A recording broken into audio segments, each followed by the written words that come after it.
Giuseppe Prioli, presidente dell'Associazione Mediterranea Acquacultori.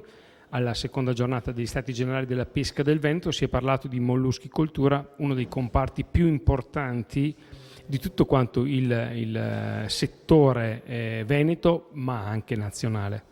Sì, certo, sicuramente qui in Veneto ha un'importanza fondamentale la molluschicoltura, a parte che tradizionalmente si è sviluppata soprattutto la mitilicoltura in laguna e nelle varie sacche, e poi negli anni '80 la venericoltura, che ha avuto un'esplosione enorme, dando lavoro e anche economia a tutto un territorio.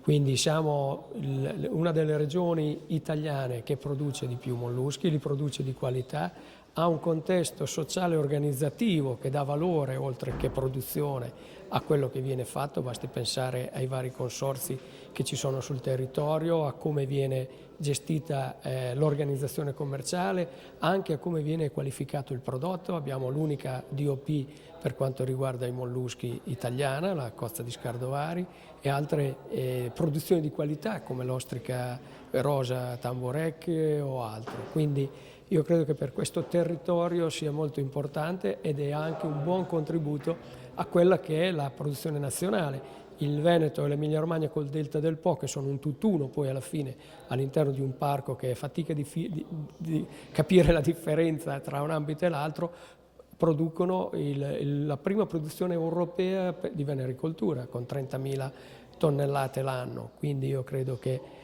sia importante tenere presente tutto questo e anche tutto il contesto che lo circonda, anche la gestione e la qualificazione dell'ambiente, che è fondamentale per mantenere queste produzioni, dalla vivificazione delle zone lagunari anche al mantenimento della qualità delle acque, visto che si parla di molluschi, sono filtratori, quindi hanno bisogno di una qualità buona delle acque per poter essere commercializzate.